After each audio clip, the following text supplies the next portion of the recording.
Hello today from the American Geographical Society. I'm your panel moderator for today's panel, Oceans as a Contested Environment. My name is Al Leonardo, and I'm an AGS counselor, also a former US GIF, which is the US Geospatial Intelligence Foundation board member.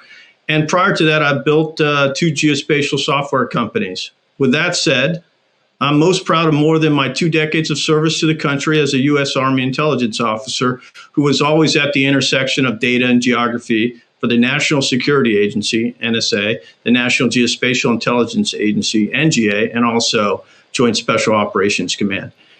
And just why the AGS put an old Army guy to moderate an oceans panel, one might say even someone who is or maybe was once was, on stage with such an esteemed group of admirals, I will surely never know. I have not only always had a fascination with the oceans, though, as both a natural wonder, but also as a geostrategic chessboard on which great powers sometimes play their games.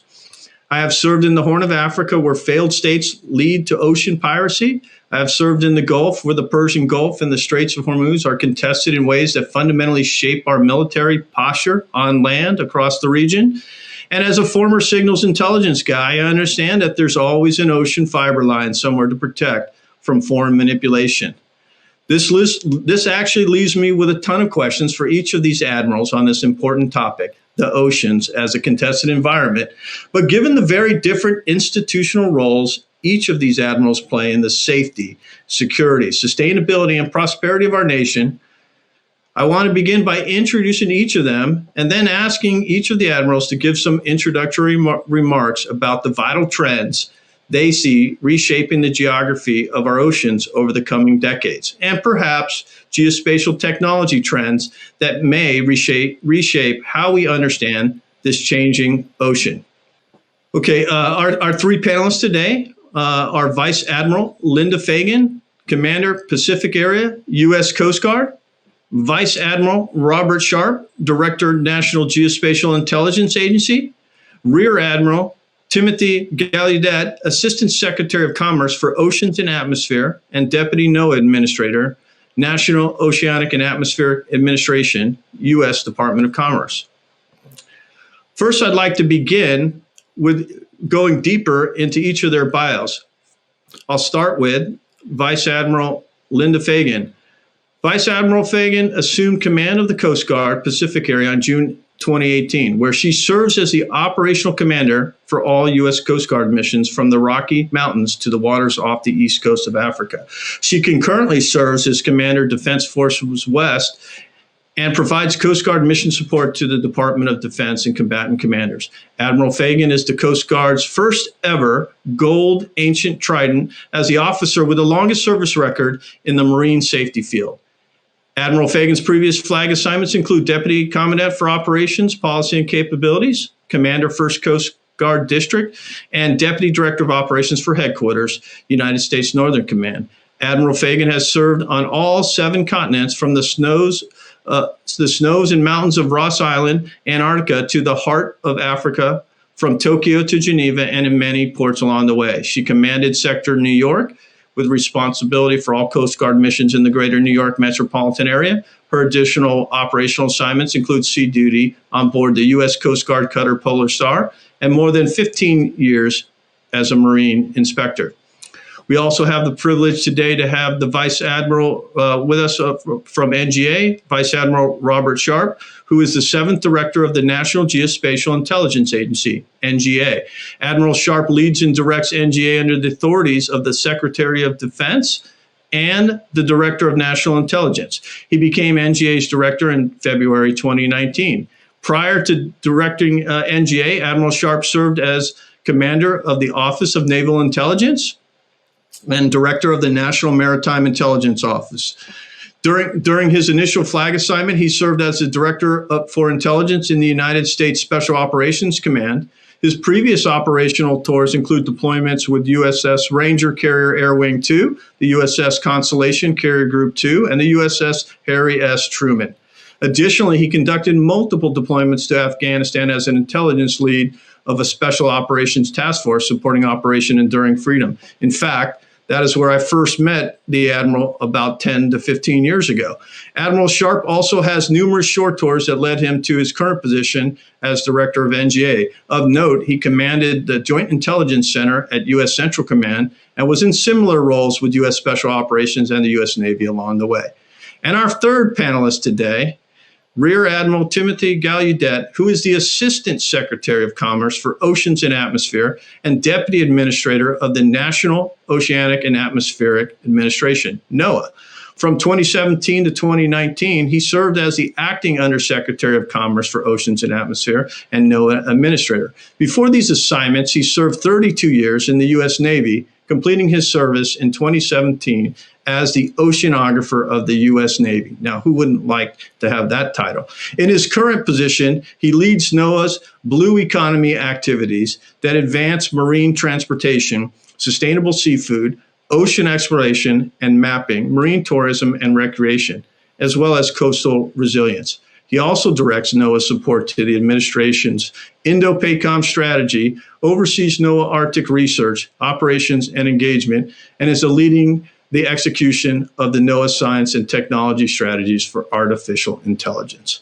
So, as you have just heard today on this panel, we are very, very lucky to have more experience and, for that matter, practical experience here today on navigating challenges that ocean geographies present, especially as it relates to the U.S. government and the Department of Defense.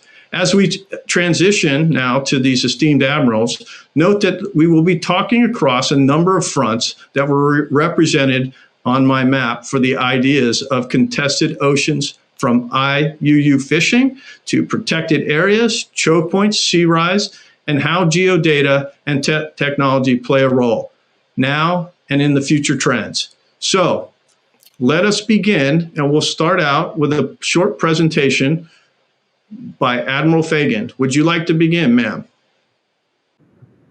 All right. Hey, thank you, Al. It is really a pleasure to be here and participate in this important conversation.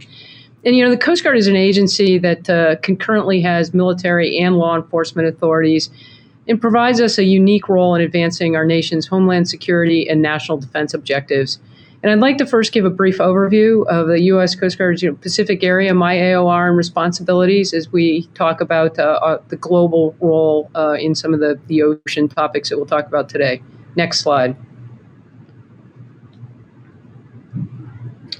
So Pacific area span responsibility, it encompasses 6 of the 7 continents, 71 countries, and 74 million square miles of ocean, from the U.S. western states to Asia, and including both poles, both the Arctic and Antarctica.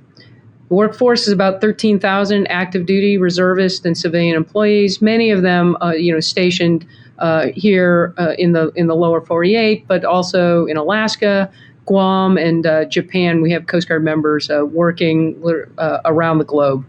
And we engage in every one of the Coast Guard statutory missions.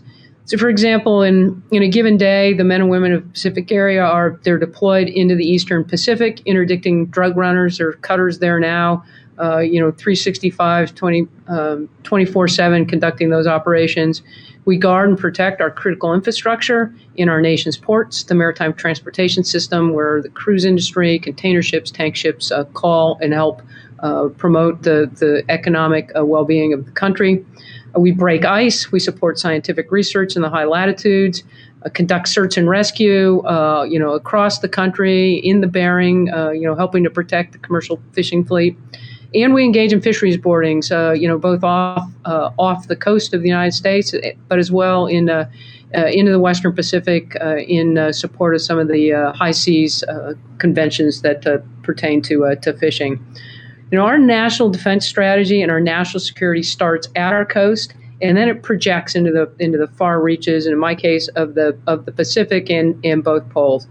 And now I want to highlight 3 areas where Coast Guard operations are conducted in those far reaches. Next slide.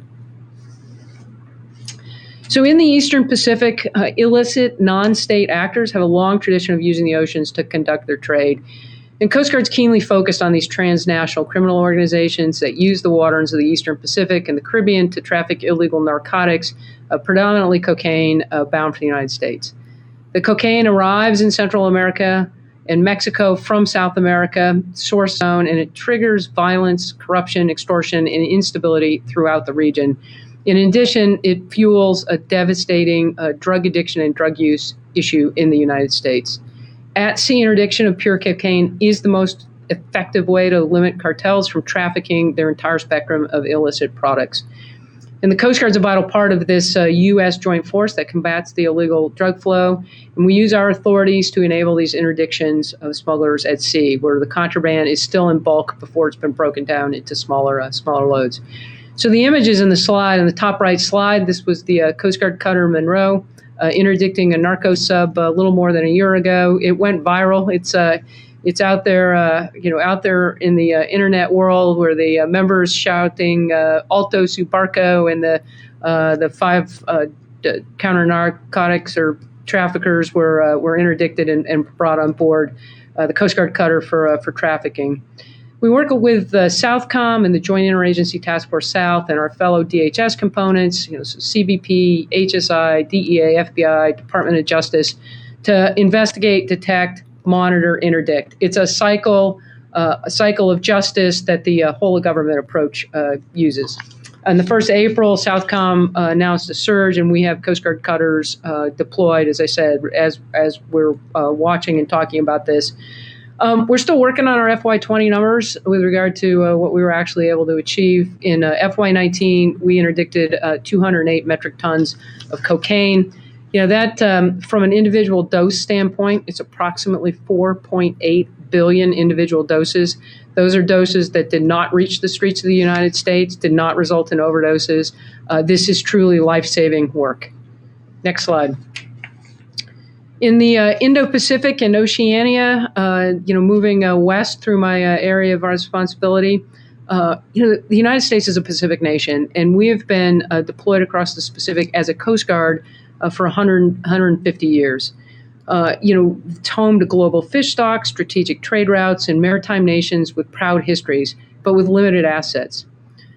We've talked about fishing, the illegal, unreported, unregulated fishing, and it plays a particularly important role in the region where near-peer nations, namely China, are employing economic coercion and overreaching territorial claims to threaten the sovereignty of many of these small island nations and their independence and economic well-being. Many of the Pacific Island countries lack capability or capacity to fully police their sovereign waters, makes them vulnerable to narcotics trafficking, human smuggling, IUU fishing, piracy, and terrorist activity. And this is, a role for the Coast Guard is to engage in partnership and capacity building with these nations to help build their own ability to protect their own sovereignty and patrol their own waters. In the face of coercive and antagonistic behavior, the Coast Guard offers transparent engagement and partnership, and we're really uniquely situated to assist partner nations and help them uphold their sovereignty. The slides highlight some of our Coast Guard operations in the Indo-Pacific in the past year. We've deployed 2 national security cutters. The upper left slide is a national security cutter. We've had a surface action group with several fast response cutters. In the lower right, you see one of the new fast response cutters. In fact, we're in the process of home porting 3 of those fast response cutters in Guam, helping us project into the region. Next slide. So finally, the high latitudes. This includes the Arctic and Antarctica, and presence equals influence. And as the Arctic continues to open, strategic competition drives more actors to look at the Arctic. Russia, China, they looking for economic advantage, political advantage, strategic advantage. And the demand for leadership and presence in the Arctic will only continue to grow. China has declared itself a near Arctic nation, and both Russia and China have declared the Arctic as a strategic priority and continue to make investments and capabilities to strengthen their position in the region. So the Coast Guard operates our nation's only icebreaker fleet. We have a medium icebreaker, the Coast Guard cutter Healy, and a heavy icebreaker, the Coast Guard cutter Polar Star. In fact, the Polar Star is pictured in that top left side. And as you heard in my bio, the Polar Star was my first assignment, and so I've really had the privilege to serve on that ship in both the Arctic and Antarctic, and know firsthand how critical that work is. But the Polar Star is 35 plus years old, and we need to bring new polar ice breaking capacity into the nation's fleet. We can't do that soon enough, and I'm really excited to tell you that the first polar security cutter will begin being built by VT Halter as we go into the next year. Coast Guard's looking forward to commissioning that ship and operating it on behalf of the nation. In addition to icebreakers, we have a persistent presence in the Arctic, with other large cutters, aircraft, shore-based units to support fisheries enforcement and help manage shipping and conduct the search and rescue missions that we do. Presence is also really key in Antarctica. We have 2 U.S. bases down there, and providing support to break the ice channel in so that resupply can be done to McMurdo, which then in turn supports the South Pole Station, absolutely critical. And in fact, the picture of the Polar Star there in the upper left, they are in Antarctica breaking the ice channel in. The slide on the upper right is an artist rendering of the new polar security cutters that VT Halter will be delivering for us. And the other 2 slides just show some of the units that we've got based in and around Alaska, primarily in Kodiak, operating up there in the high latitudes. So that concludes my opening remarks. Again, thank you, and I am really looking forward to participating in the follow-on discussion.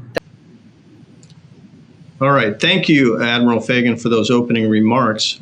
We'd now like to go to Admiral Gallaudet to give some opening remarks.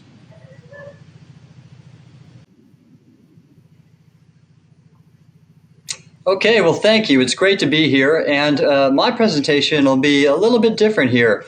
I represent the National Oceanic and Atmospheric Administration, and so we're America's leading environmental science agency. And something of increasing interest in our oceans and environment are the environmental abuses conducted by the People's Republic of China.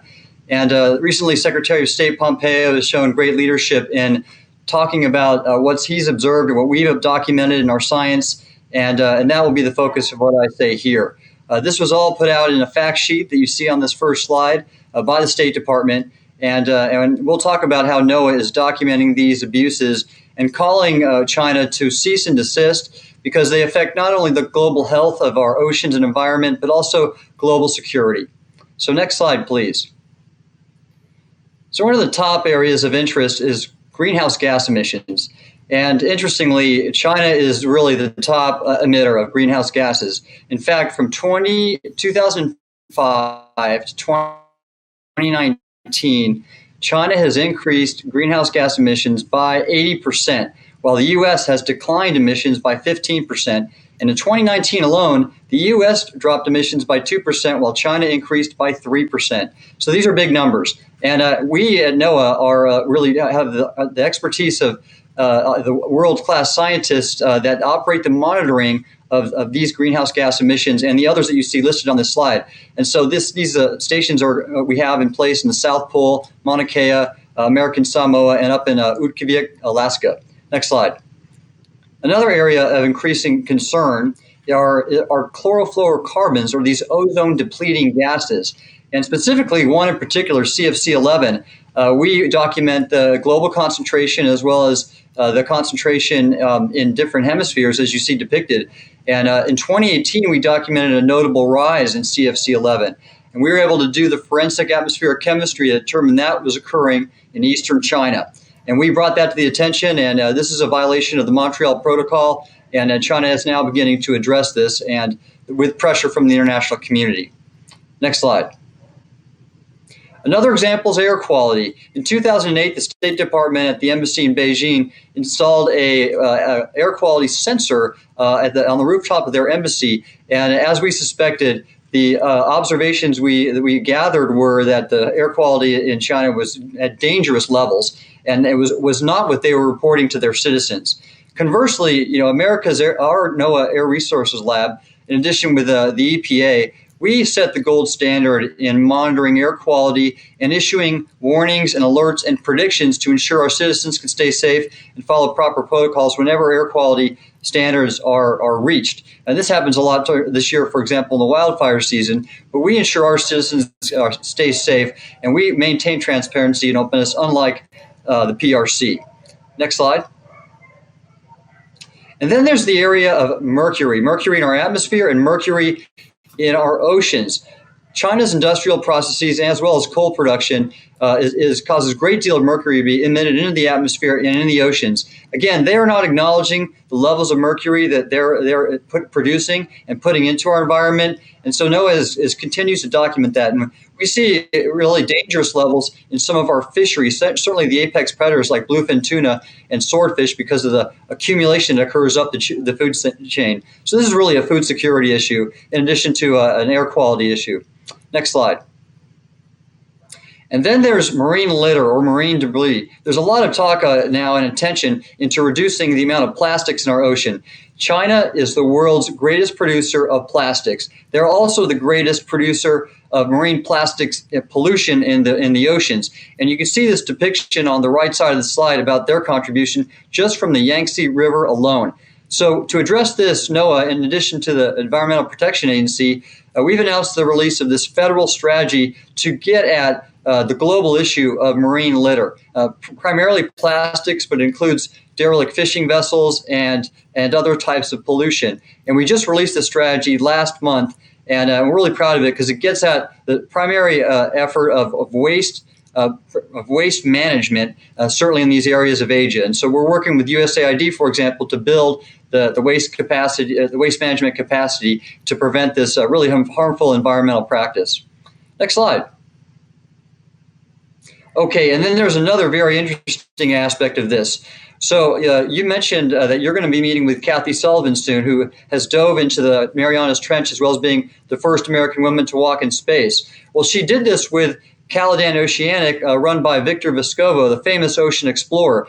Well, Victor Vescovo, in diving in the Marianas Trench this year, documented extensive fields of littered cable. This is plastic fiber optic lines, plastic-coated fiber optic cables that the Chinese have been using with their deep-sea autonomous underwater vehicle called the Haidao-1, which deployed in the Challenger Deep here, as you see depicted in June of this year. And this is really a significant issue because this is the deepest spot in the ocean. It's an iconic location. It has much research opportunity in terms of discovery, and the Chinese, through their unsafe practices and littering these cables and discard of them, are creating really dangerous conditions for any future research in this amazing part of the ocean. And now this is what Admiral Fagan talked about, which is a significant issue in the Indo-Pacific and really globally, and that's illegal, unreported, and unregulated fishing.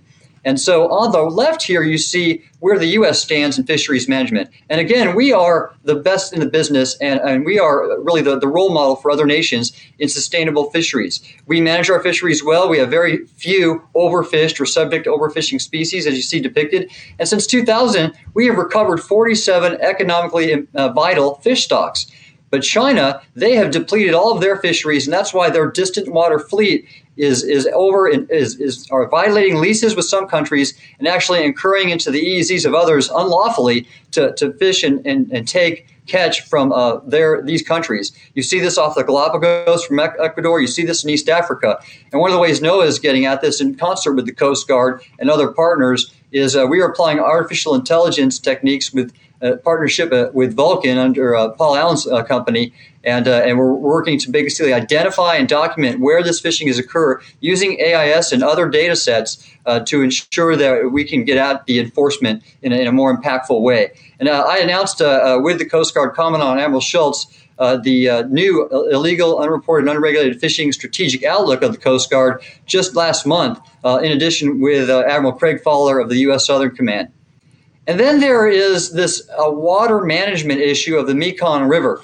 China has not shared their water management data, and their manipulation of the Mekong in the upper reaches has significant impacts for the countries downrange. We're seeing excessive periods of drought and really higher needs for water provided by the river. And meanwhile, China is not exercising transparent or actually equitable water management practices. And then conversely, though, We are doing it in a fantastic way that's very transparent in our interagency group called the Water Sub-Cabinet with EPA, USDA, and the Army Corps of Engineers. And you see a picture of the Columbia River, which is really, again, a model for the proper water management, meeting multi-sector uses in a very transparent way with our Canadian partners. Okay, and then wrapping up something that's very familiar with many others on this panel, and that is what China is doing in the South China Sea, specifically their island building. And this is just one of many examples of their Belt and Road Initiative, where they are destroying habitat, here coral reefs, other parts of the world, there are other elements. And in this particular, though, we're talking about the livelihoods, the fishing-based economies of Malaysia, Vietnam, and the Philippines. These reefs that they've destroyed, they are fisheries nurseries. And by taking away these reefs, we are undermining and destabilizing a main source of the economy of these partner nations in the region. So we hold the gold standard, again, in coral reef restoration and management, and we have partnerships with other Pacific islands and our ASEAN allies to restore coral reefs and support all they do for local economies and the natural environment. So thank you. Last slide. It's great to be a part here of this event for the American Geographical Society, and I look forward to talking with you more about oceans and in a contested environment.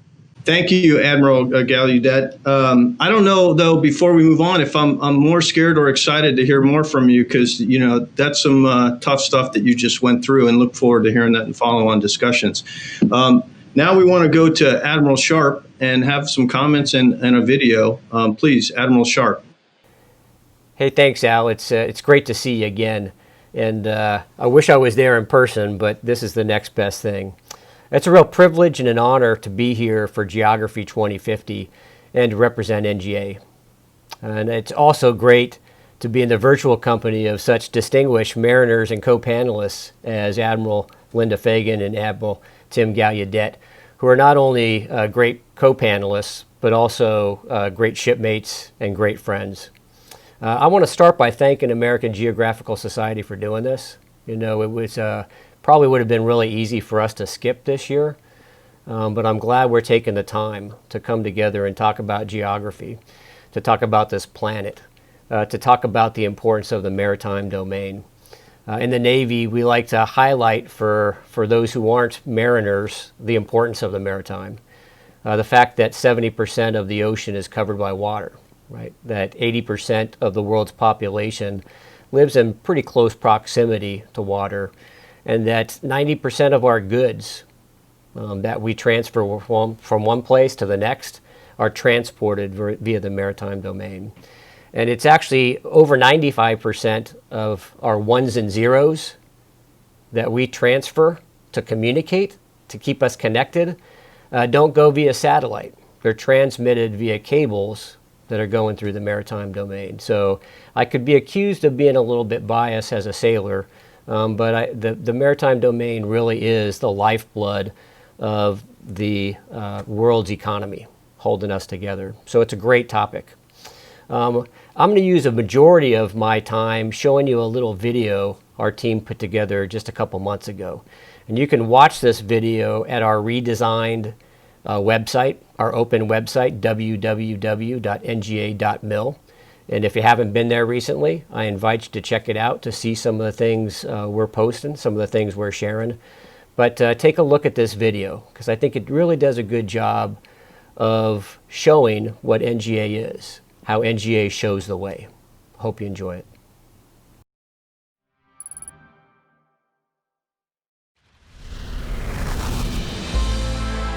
Who, what, why, when, where?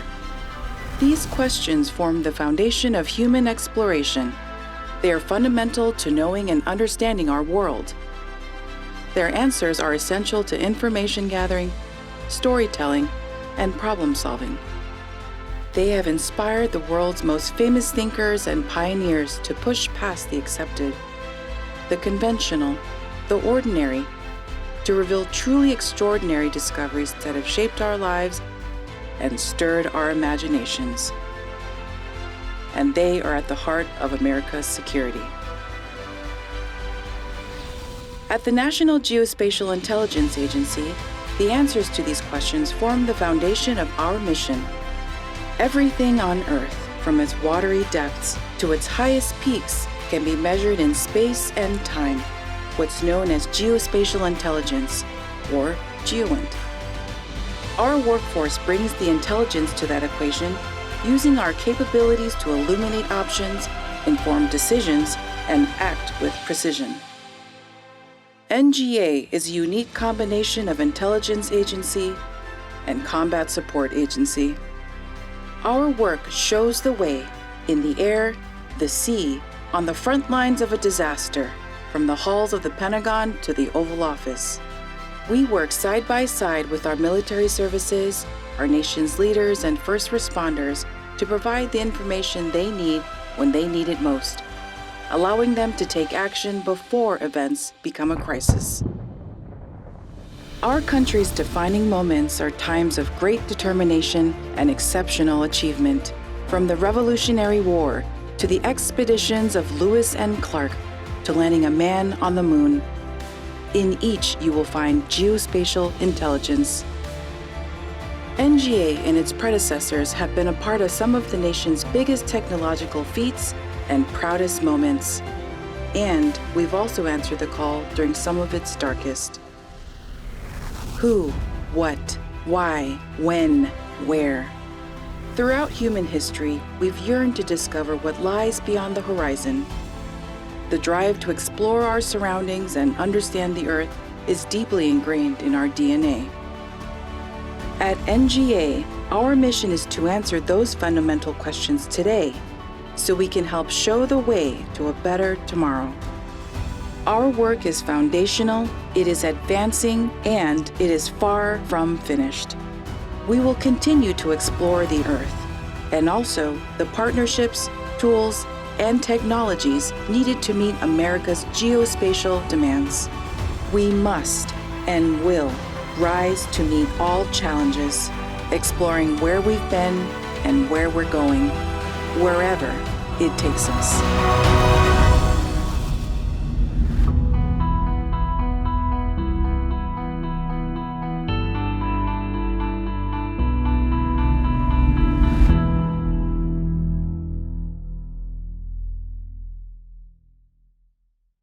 Hey, I hope you enjoyed that short clip. I've watched it several times and I continue to enjoy it. Once again, go to our website, www.nga.mil, and check out that and other items that we've posted for your convenience. I look forward to the discussion with this great group of panelists. Thanks. Okay, well, thank you, Admiral Sharp. That was a great video. Now, let's go ahead and move on from those great presentations and get into some questions and answers that we have on contested oceans. The first question that I'd like to bring up, and in reference to some other things we have going on for Geography 2050, in a previous panel today, we were reminded how many different regions of the world and world oceans are currently contested, and which will likely be increasingly contested in the future. In just one panel, we addressed the South China Sea, the international scramble for the Arctic, failed states, piracy, and the geostrategic pressures being put on island nations by the great powers and by climate change. But these are only a few. Each of your agencies and services contribute to the national security posture in different ways.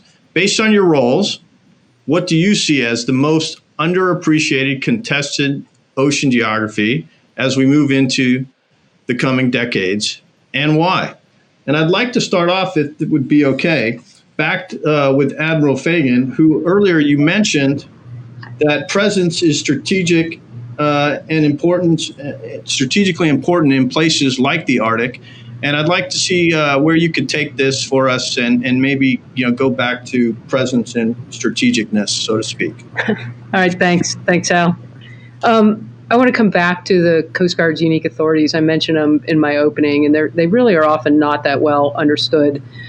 We simultaneously have authorities under Title 14 as well as Title 10, and we are a full member of the National Intelligence Community.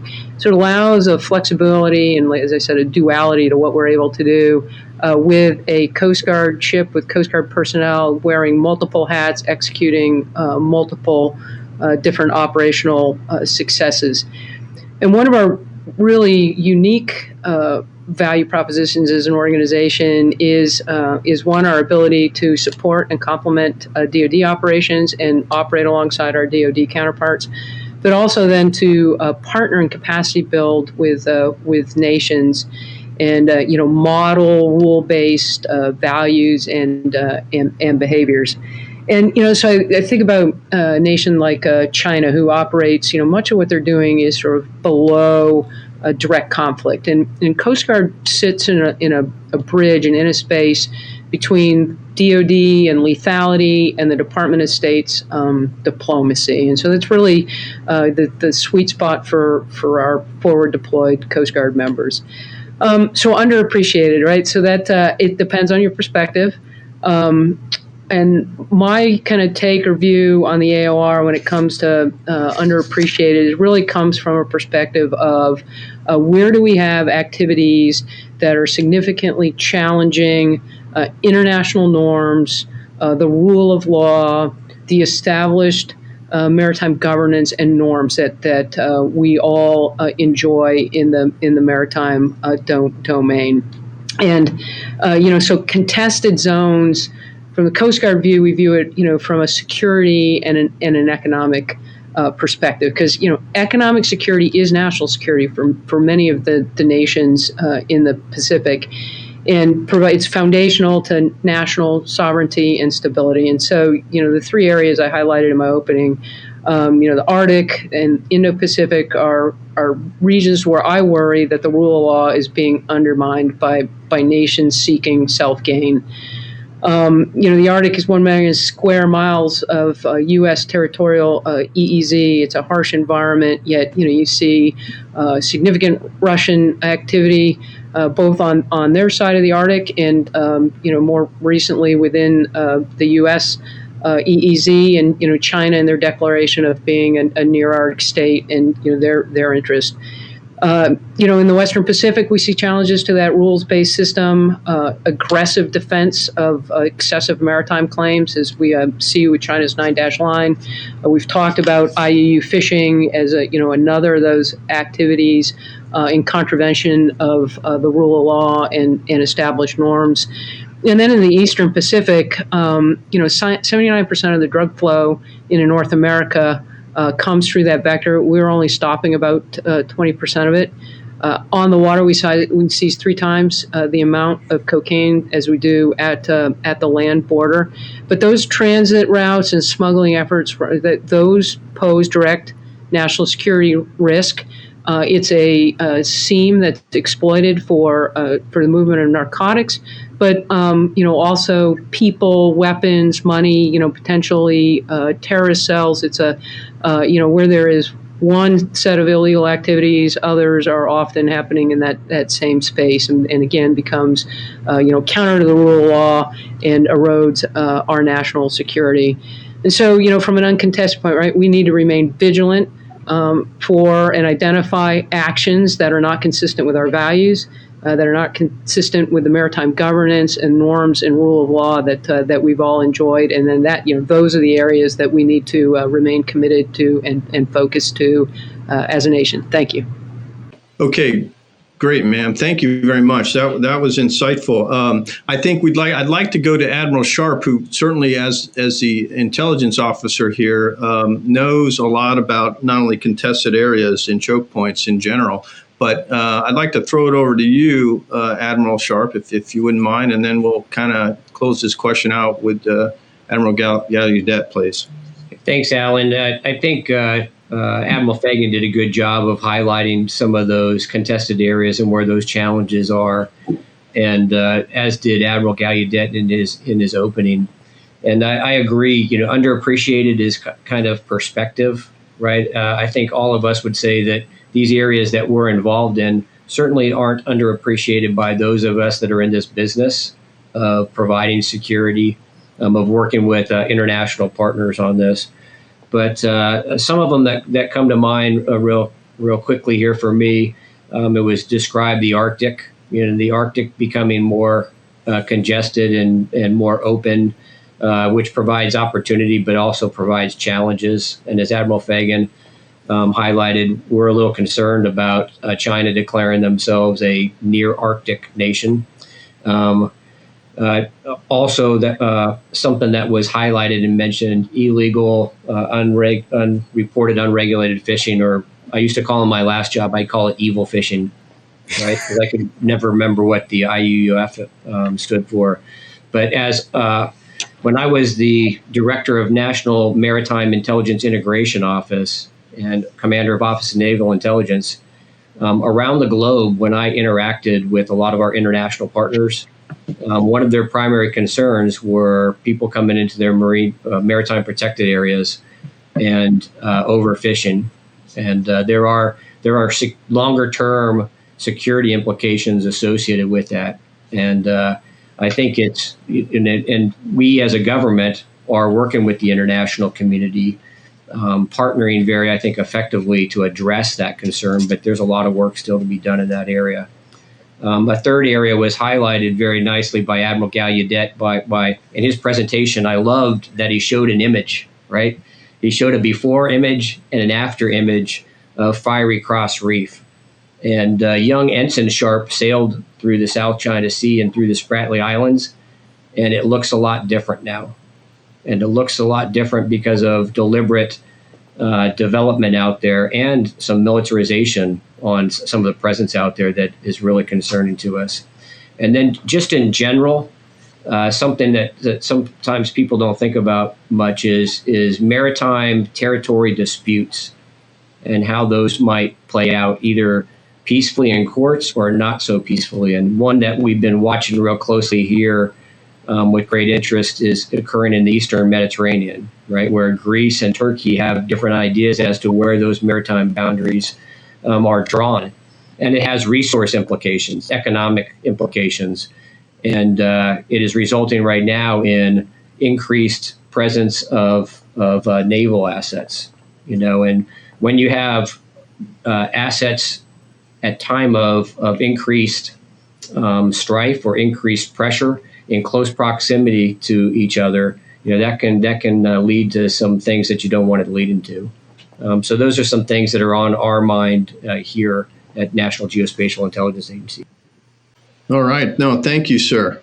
Okay, thank you, Admiral Sharp. And now I'd like to, if I could call on for this question, Admiral Gallaudet, please. Sure, Al. Interestingly, the topic of my conversation was exactly what you asked about, the underappreciated areas. I don't really have any specific geographical focus. What I wanted to really convey was that environmental issues and natural resource stewardship is that underappreciated area, which is becoming increasingly important in the public domain. And that was really the point. So things like natural resource conservation of coral reefs, for example, of fisheries. And so that's really guided most of our national efforts in the Indo-Pacific. I've been participating in National Security Council meetings on the Indo-Pacific for about 2.5 years. And there was a big push to support and partner more with Pacific Island countries, because these small countries, though they don't have giant economies and they have small populations, they occupy more territory than all of the global land territory combined. So these exclusive economic zones are very important to the U.S.'s strategic interests. So I actually went out in the Pacific last year. I traveled about 25,000 miles just in the Pacific alone. I accompanied Secretary of Interior Bernhardt at the Pacific Islands Forum. I also led the new U.S. delegation at the Secretary of the Pacific Community meeting in New Caledonia. And a lot of the topics that the Pacific Island nations were bringing up, they were not about hard security. They were more about the soft power work that NOAA does in international engagement. So we're talking about, like I said, coral reef restoration, managing fisheries sustainably, about conducting science on things like ocean acidification, which is a result of increasing greenhouse gas emissions and their impacts on coral reefs and natural resources. We also talked about hazards preparation, and hazards reporting. So specifically tsunamis and cyclones and typhoons. And that's right up Noah's alley, because we perform, world-class prediction in those areas and warning and alerts. And these countries have very limited systems to perform these important functions. So we've been engaged in a major capacity building effort there.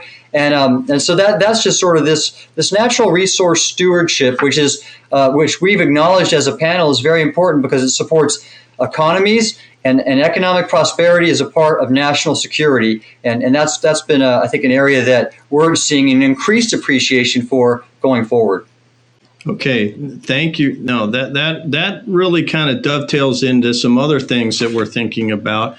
And so, what I'd like to do is just kind of pull from where you just went there, Admiral, and go into the rise of marine protected areas as a means of saving ocean biodiversity. How do you see this changing the roles of our nation's ocean services and agencies if indeed we're going to take protection seriously? The recent case of the Chinese fishing fleets encroaching on the Galapagos and fishing so intensely the rim of the marine protected areas gives us a grim view into the future and makes us ask, what our uniformed services role may be as this trend only worsens. Maybe if I could double tap you, Admiral Gallaudet, and maybe hit this and kind of dovetail from what you just said, and then maybe we can go on to Admiral Fagan and Admiral Sharp. Absolutely. So marine protected areas is a great way to ensure the viability of our natural resources of the oceans going forward. And that's why we work very closely with the Coast Guard to do just that, because to have a protected area, you need to enforce that protection. So NOAA has a very modest enforcement office in our fisheries, but we really depend upon the Coast Guard to enforce marine protected areas domestically and build enforcement capacity for partners overseas. And there's an important aspect here, too, because we have a domestic component that serves as a role model for other marine protected areas around the world. And those are the United States National Marine Sanctuaries. They're basically national underwater parks. And there's an important distinction here. Our national marine sanctuaries are community-based, very locally developed efforts where we manage them according to local interests. And that's why they're so appealing as a model to our partners overseas, is because there's not a one-size-fits-all approach. There's also not a heavy-handed regulatory mechanism in place. It's not meant to prevent activity.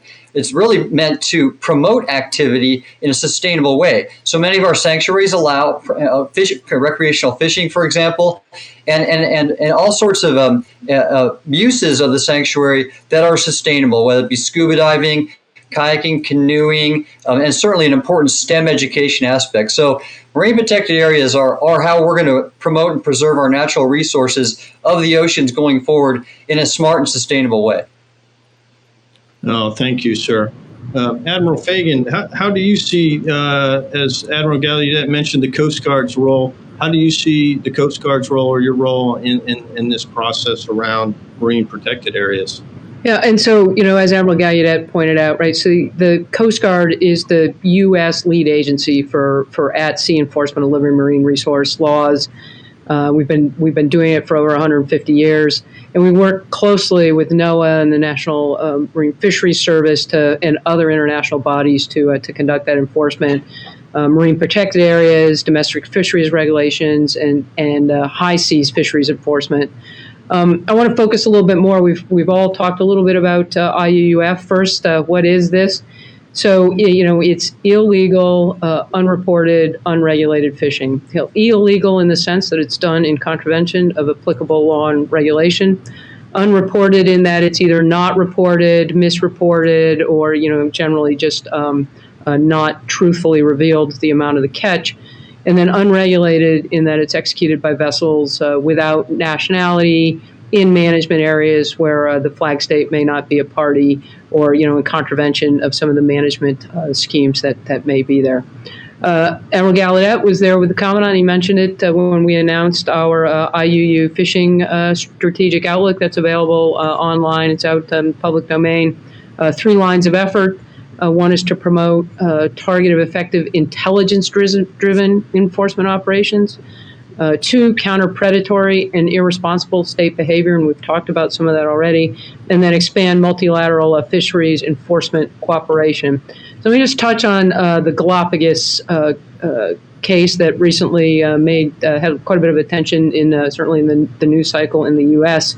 And that, it's an example of the threat posed by a distant water fishing fleet. In this case, it was China and their deep water fleet, which is state-sponsored and largely unregulated, and was operating in the vicinity of Ecuador's EEZ off the Galapagos. And there was a request for some U.S. support. We diverted one of our national security cutters, the cutter Berthoff, and she patrolled in the vicinity of the Galapagos Island for about a four-day period. And during that time, we did 21 vessel observations and queried a number of vessels. Did 35 observations. There were 15 of which had the potential to be IUU. Things like AIS spoofing and displaying incorrect call signs. So just general kind of operating outside of the norms of law and regulation. We continue to analyze that particular operation, but the challenge in IUU fishing and marine protected areas, right? There's a lot of water out there, and no one nation has all of the resources that they need or all of the capacity that they need, and so the regional fisheries management organizations and other bodies that bring a multilateral regional approach to the issue in a way that increases maritime domain awareness, improves information sharing, and then at-sea efforts for abortings and identification of the illegal activity. All of that needs to happen in order to have an effective counter to IUUF. And so we're excited about the strategy, and this is a conversation I have with every one of my international partners, international Coast Guards, looking to find and build coalitions of the willing to counter the threat that the fish stocks and our marine protected areas are under. Thank you. Yeah, thank you, Admiral Fagan. I think if not just millennials, but if you use the term millennials and listening to this panel, I think a lot of millennials might be very interested in the next generation beyond that to be part of the Coast Guard. Particularly, I know I would if I had kind of heard some of the things that you've just talked about. And when I was a younger officer trying to come into the military. So thank you. Admiral Sharp, is there a role for your agency or Intel or Defense in this topic? Yeah, thanks, Al. There's a huge role, and we're already busy in this business area. And you think about it, some of that is that knowledge of the Earth, right? So you need to know where those marine protected areas are. So in our International Hydrographic Office, S100 digital products, we have a data layer known as the S122, so all U.S. consumers can display those, that data and understand where those protected areas are. We also work with international partners in their hydrographic offices in the Navy, and those partnerships to make sure that they can display that, right, to know where those are at. And then we have also a role in helping people observe what's happening where. So who's actually operating in those marine protected areas, and are they acting in accordance with rules and regulations, or are they violating that? And I think Admiral Fagan did a good job of explaining some of the challenges associated with that. The ocean looks small sometimes if you're looking at a globe, but the world is really big. It's expansive, and to understand everything that's going on in there is pretty difficult. And then to be able to go out and do something about it is sometimes quite often beyond the scope of some of these nations. And as Admiral Gallaudet was saying, some of these smaller island nations. So the U.S. government is working with international partners and with partners pretty broadly defined to address that problem. And maybe the solution isn't interdicting every illegal fishing vessel, but maybe coming up with a way where you can hold them accountable. And think about this. I used to talk about this idea all the time. You drive around Washington, D.C., and perhaps you're driving a little fast, no police officer stops you, but in a couple of weeks you get a ticket in the mailbox, right? Because there's speeding cameras around. And I used to tell people I don't really care that much, but I don't get my mail. Mrs. Sharp gets the mail, so I really care. But you think about that sort of concept. How can you use technology to monitor, observe, catalog, document misbehavior, and start to hold people accountable for what they're doing, where they're doing it. So there's, the technology, the partnerships. I couldn't agree more with Admiral Fagan. That's a key to success in dealing with this. Partnership is broadly defined. At one time, Admiral Gallaudet and I were at Our Oceans conference in different roles. He was actually cleanup speaker. He spoke behind the Secretary of State, the President, and Leonardo DiCaprio, right? And he's like, how am I going to do this? But based off of those relationships, we started partnering with Navy, Coast Guard, governments, non-government organizations, anybody who can add value to help us get after that problem, I think is really key to success here. Philanthropists, right? We even started partnering with some philanthropists who had stood up and said, we're really good working with non-government organizations, but we need to get better if we're going to make marine protected areas protected, working with governments. And NGA has a huge role to play here.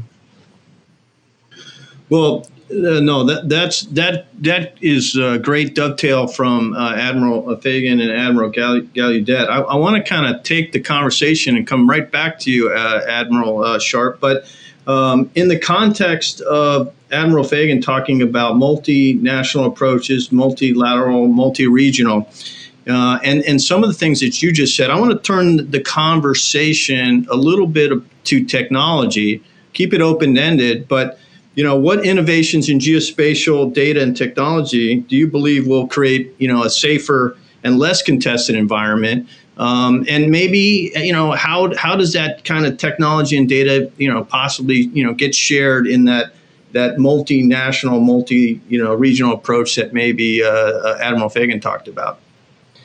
Yeah, the advances in technology are a really exciting topic of discussion right now. And when I describe the strategic environment we're facing, I talk about we're at an inflection point within geospatial realm and as a nation. And the strategic environment kind of has this component of evolution and revolution. And on the evolution side of the house, it was described, where we're in great power competition. We need to be focused on that. And we have adversaries or competitors who are developing some very sophisticated weapon systems that concern us. And a lot of domains that we have been operating in before are becoming more congested and contested.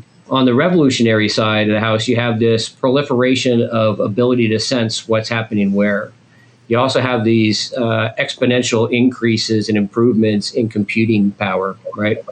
And I view that space as competition space, because that advances in sensing, the advances in technology is available to everybody, right? And we want to make sure that we are the best at taking advantage of sensing and new technology.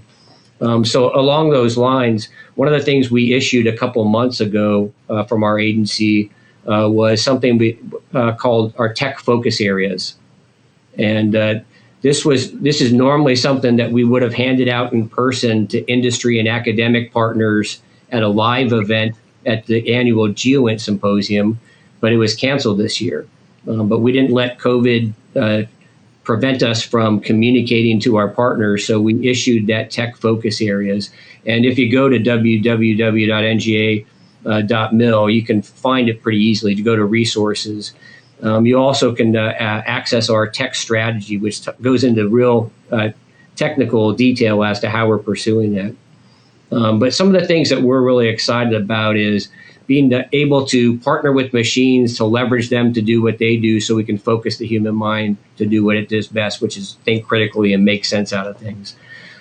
So automation, augmentation, artificial intelligence, machine learning, those sorts of things we're involved in. Being able to automatically extract feature data instead of doing it manually, right? Those sorts of things we're involved in it, and it'll make us better at knowing what's happening where. I think another great area to explore further is thinking of ourselves very broadly as a network and crowdsourcing data, right? Treating everybody who can observe comments on, hey, that's not like it used to be. It's not like it is on this chart. We're interested in how we absorb that data and make that part of our production and our workflows. There's some initial ideas for you, Al. So, the challenge across the maritime domain is how do we integrate all of the data and information flows that we've got across the multiple agencies in the United States, and then broader than that, from many of our allies and partners.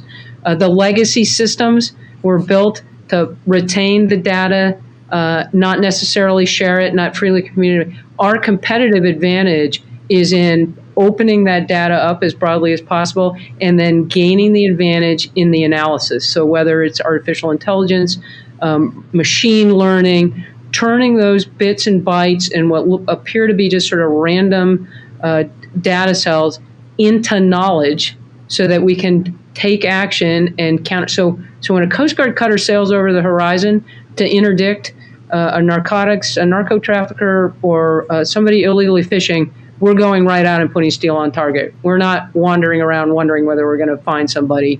And that is an all hands on deck evolution. So, the technologies are there, but some of the sharing regimes, the partnerships, multilateral approaches, we all need to just continue to leverage into that environment. And then just kind of, looking forward, I shared the demand signal certainly for our Coast Guard forces and skill set in the Indo-Pacific region, in the Arctic. It was loud when I got into my job 2.5 years ago, and it has only continued to increase. So, continuing to build capacity and partner and allow other nations to protect their own sovereignty and their own economic security and their protein sources.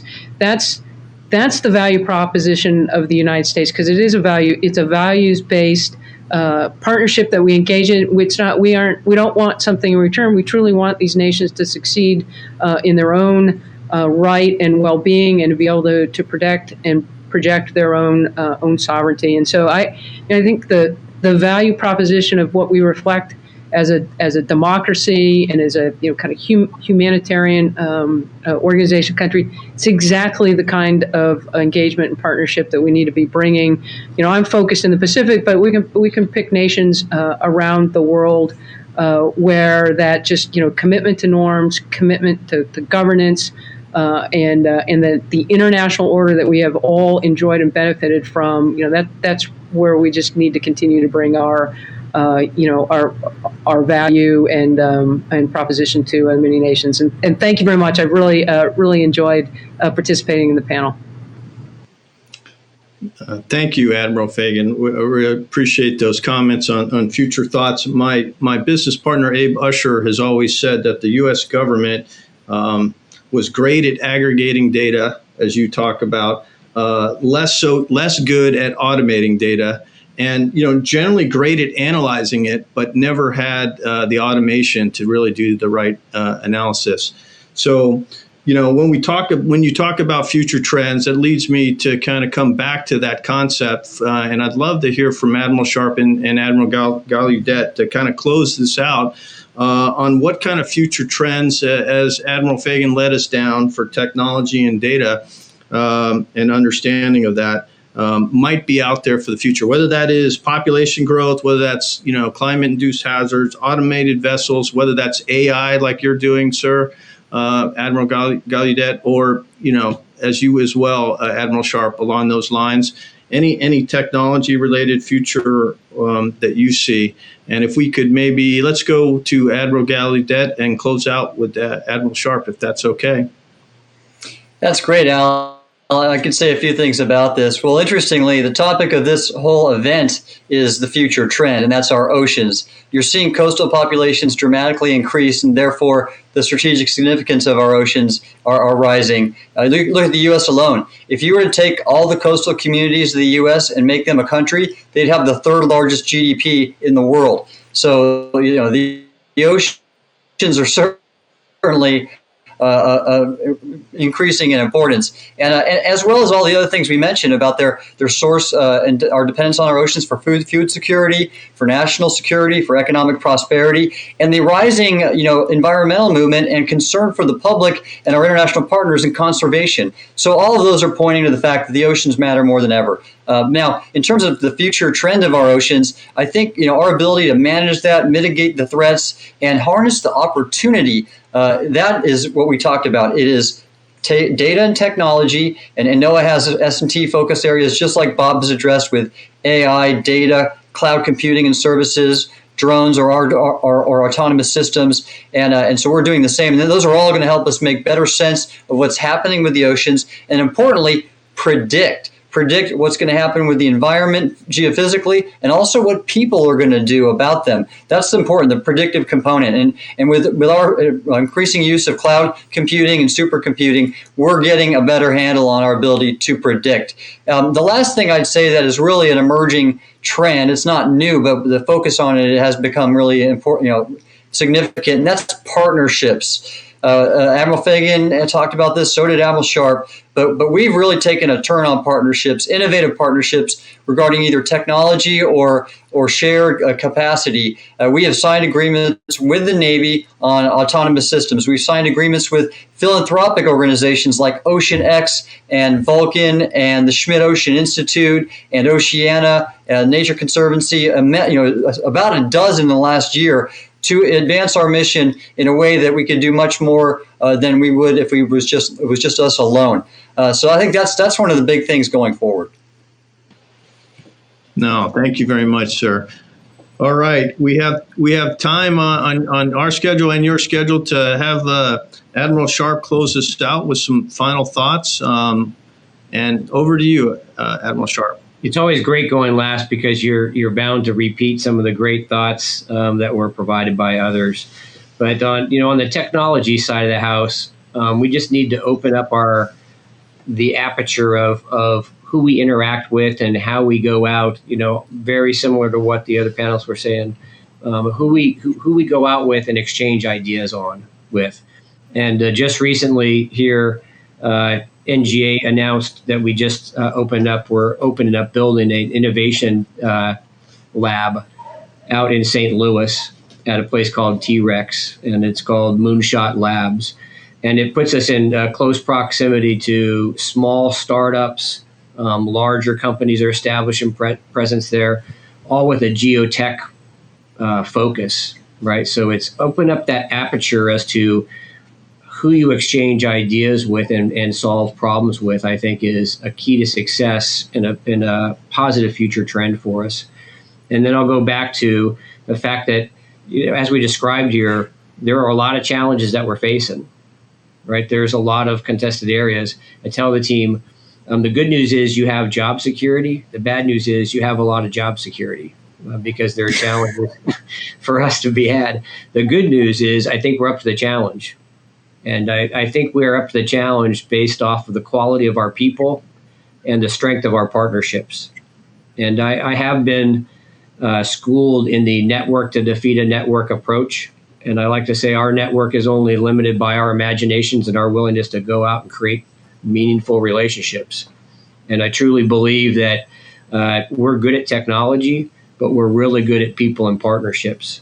And on the partnership side of the house, I'd like to say we not only have good friends, we have friends that are really good, right? They bring capability, they bring perspective. They are force multipliers for us. So I think us thinking through how we expand the aperture on how we get quicker, faster on adopting technology, using technology, integrating technology is key to success.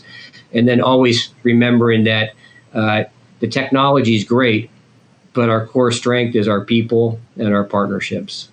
And once again, thanks to this panel and thanks to American Geographical Society for pulling us all together. It's really important.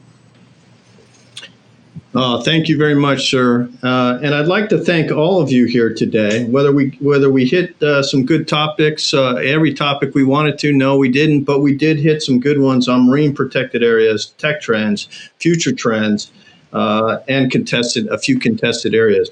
So thank you. I want to thank all of you, as well as thanking NGA, NOAA, and the U.S. Coast Guard for the information on them and your participation here today. So thank you on behalf of the American Geographical Society.